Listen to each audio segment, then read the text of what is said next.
Hello hi నమస్తే welcome to big news. నేను మీ గౌసుద్దీన్ షేక్. ఉన్నదే రాస్తా, చూసిందే చెప్తా.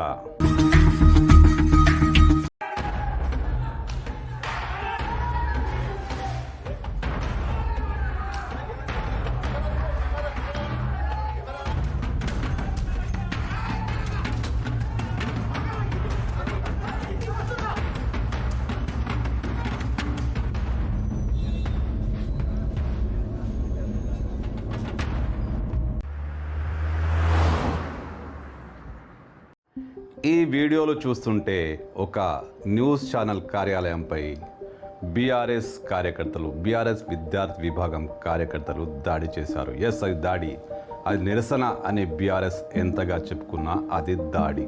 అక్కడ కనిపించిన ప్రతి దాన్ని ధ్వంసం చేశారు, దాడి చేశారు. మీడియాపై దాడి అంటూ గగ్గోలు పుట్టింది. ప్రభుత్వంలోని పెద్దలు కూడా ఆ కార్యాలయానికి వెళ్ళి బాధితులను పరామర్శించారు. అంతేకాకుండా ఆ సంఘటనకు బాధ్యులైన వారిని అరెస్టు చేశారు, జైల్లో తోశారు. వాళ్లకు బెయిల్ వచ్చింది, అది వేరే విషయం. మొత్తానికి మహా టీవీ కార్యాలయంపై జరిగిన దాడితో మీడియాపై దాడి జరిగిందంటూ పెద్ద ఎత్తున గగ్గోలు పుట్టింది. నిజమేనా? అది మీడియాపై దాడినా? ఈ సంఘటన జరిగిన 2 రోజుల తర్వాత స్పందిస్తున్నానంటే నిజంగానే మీడియా అంటూ ఇంకా ఉందా అనే డౌట్ వచ్చి కొంచెం అటు ఇటు తటపటాయించి చివరికి ఈ వీడియో చేస్తున్నాను. ఎక్కడుంది భయ్యా మీడియా? అసలు మీడియా అంటూ ఉందా? ఎప్పుడో క్రీస్తుకు పూర్వం ఉన్న మీడియా ఇప్పుడుందా? అది మీడియాపై దాడేనా? నిజంగా అది మీడియాపై దాడేనా? నాకైతే మీడియా ఎక్కడా కనిపించట్లేదు.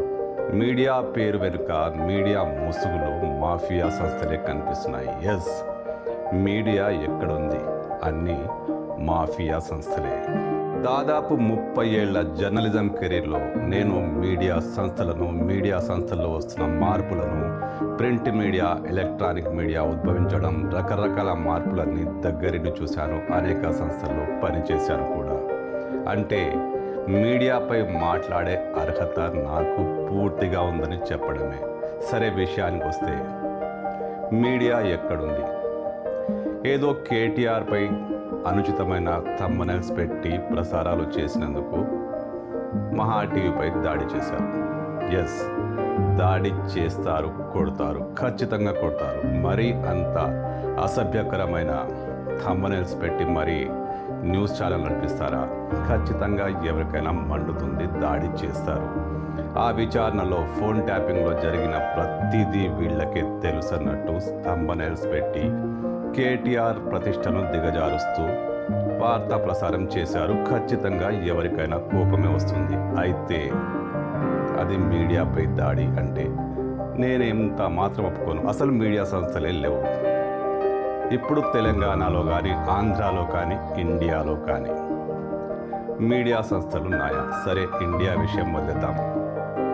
ఇక్కడ తెలుగు రాష్ట్రాల గురించి మాట్లాడుకుంటే, మరీ ముఖ్యంగా తెలంగాణలోని మీడియా సంస్థల గురించి మాట్లాడుకుంటే, ఏ ఒక్క మీడియా ఛానల్ అనే ఉందా?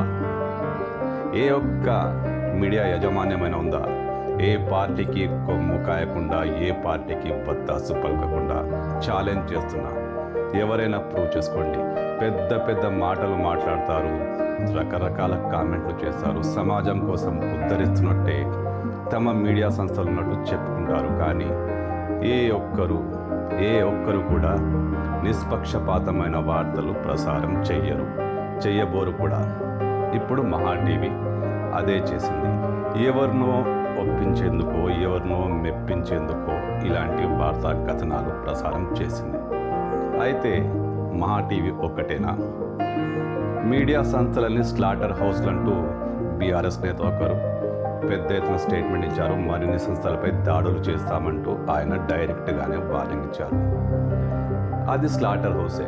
ఎస్, కానీ బీఆర్ఎస్ కూడా ఒక స్లాటర్ హౌస్ నడిపిస్తుంది. మహా టీవీ విషయం కాస్త పక్కన పెడితే Telangana news channel T news ఏం చేస్తుంది? అది కూడా పక్కా వకాలు తప్పించుకొని బీఆర్ఎస్ సంస్థకు చెందిన ఛానలే కాబట్టి దానికి డబ్బా కొడుతుంది. ఆ డబ్బా కొట్టుకున్నంత వరకు ఓకే. కానీ టీవీ న్యూస్లో వస్తున్న వార్తలు, ఆ థంబ్నెయిల్స్ అన్నీ సాక్షాత్తు ముఖ్యమంత్రి రేవంత్ రెడ్డి ప్రతిష్టను దిగజార్చేలా ఉంటాయి. రేవంత్ టార్గెట్ చేస్తూ యూట్యూబ్లో రకరకాల థంబ్నెయిల్స్తో పోస్టులు చేస్తూ ఉంటారు. కాబట్టి ఇది కూడా స్లాటర్ హౌసే.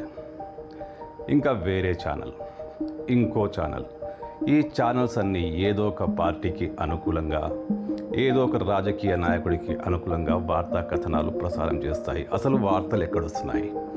ఆ నాయకుడు ఇది చేశాడు, ఈ నాయకుడు ఇది చేశాడు, ఆ నాయకుడు దోచుకున్నాడు, మా నాయకుడు ఘనంగా పాలిస్తున్నాడు. ఇదే కదా వీళ్ళు చెప్పేది.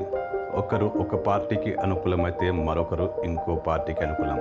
ఒక ఛానల్ టీడీపీకి, ఒక ఛానల్ బీఆర్ఎస్కు, ఒక ఛానల్ కాంగ్రెస్కు, ఒక ఛానల్ బీజేపీకి, ఇలా రకరకాల పార్టీలకు వీళ్ళు ఖచ్చితంగా అమ్ముడుపోయారు. No doubt అమ్ముడుపోయారు.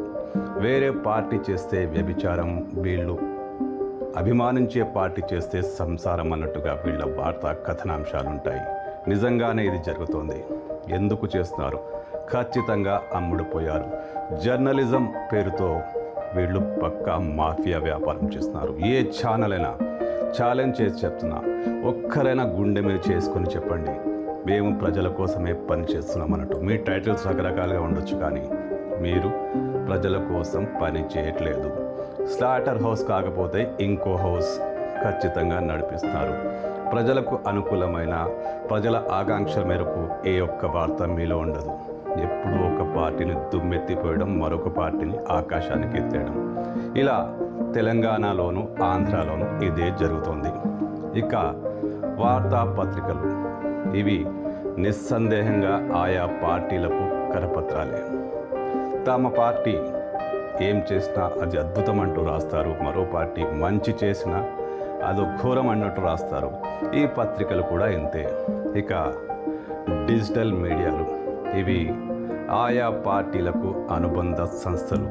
ఎస్, ప్రభుత్వం గురించి గొప్పలు చెప్పుకునే డిజిటల్ మీడియా ఒకటైతే, ప్రభుత్వాన్ని ప్రశ్నించే డిజిటల్ మీడియా ఇంకోటి. వీళ్ళు చేసే పనంతా ప్రశ్నించడమే. ఎవరి పక్షాన ప్రశ్నిస్తున్నారు? పోనీ ప్రజల గురించా? కానే కాదు. తమ పార్టీకి అనుకూలంగా ప్రభుత్వాన్ని ఇరుక్కున పెట్టేలా ప్రశ్నిస్తారు. ప్రభుత్వం తరఫు వాళ్ళు ఎంతసేపు ప్రతిపక్షాలను బద్నాం చేసే రకంగా వార్తలు ప్రసారం చేస్తారు. ఇది జర్నలిజమా? ఇదే జర్నలిజమా? ఎంత మాత్రం కాదు. నిస్సందేహంగా ఇది ఒక మాఫియా. ఈ మీడియా యాజమాన్యాలు, ఇవి మాఫియా కేంద్రాల బాస్లు చివరకు జర్నలిస్టులను కూడా తమ పార్టీకి అనుకూలమైన కార్యకర్తలుగా మార్చేశారు. వాళ్ళకు అనుకూలమైన వార్తలు రాస్తేనే ఉద్యోగం, లేకపోతే హోస్టింగ్. ఏ సంస్థలో చూసినా ఇదే. వాళ్ళ ఐడియాలజీ ప్రకారం, వాళ్ళ ఆశల ప్రకారం, వాళ్ళ ఆకాంక్షల ప్రకారం ఎలా రాస్తే డబ్బులు వస్తాయో, ఎలా రాస్తే ఎవరిని బెదిరించాలో అనే ఒక పంథా ప్రకారమే వార్తలు రాయాలి. అలా రాయలేదనుకోండి, అవుట్. ఆ జర్నలిస్టు ఎంత పెద్దవాడైనా సరే అతన్ని తీసి పడేస్తారు. ఈ పరిస్థితిలో జర్నలిస్టులు కూడా జర్నలిస్టులుగా మారిపోయి యజమాన్యాలు చెప్పిందే రాస్తున్నారు. విధి లేక ఇలా జర్నలిస్టులు కూడా ఆయా సంస్థలకు వంత పాడుతున్నారు. భార్యలు ఉన్నారు, బిడ్డలు ఉన్నారు, ఫ్యామిలీస్ ఉన్నాయి, వాళ్ళను పోషించుకోవాలి.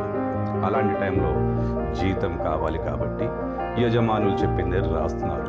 మొత్తానికి అటు మీడియా సంస్థల పాలసీలు, జర్నలిస్టుల విధిలేని పరిస్థితులు మొత్తానికి మీడియాను ఒక మాఫియాగా మార్చేశాయి. అయితే జర్నలిజం పూర్తిగా చచ్చిపోలేదు. జర్నలిజం అవశేషాలు ఇంకా మిగిలే ఉన్నాయి. అంటే కొంతమంది జర్నలిస్టులు ఇంకా నిజాయితీగా పనిచేస్తున్నారు. వాళ్ళు ఒక చోట పని చేయలేరు, ఎందుకంటే నిజాయితీ ఉన్న వాడికి జాబ్ అంత ఈజీగా దొరకదు. కొంతమంది ఏదో ఒక వ్యాపకంలో ఉన్నారు, కానీ జర్నలిస్టులు చాలామంది ఇంకా నిజాయితీతో ఉన్నారు.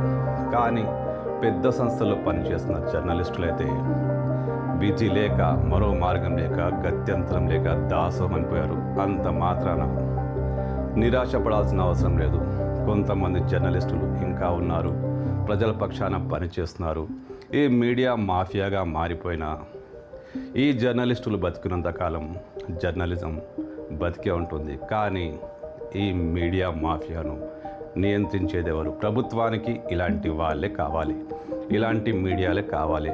రాజకీయ పార్టీలకు ఇలాంటి మీడియానే కావాలి. అందుకే ఎవరికి వారు మీడియా సంస్థలను సొంతం చేసుకొని తమ బానిసలుగా మార్చుకొని నిష్పక్షపాతంగా వార్తలు రాసే మీడియా సంస్థల్ని కూడా మాఫియా కేంద్రాలుగా మార్చేశారు.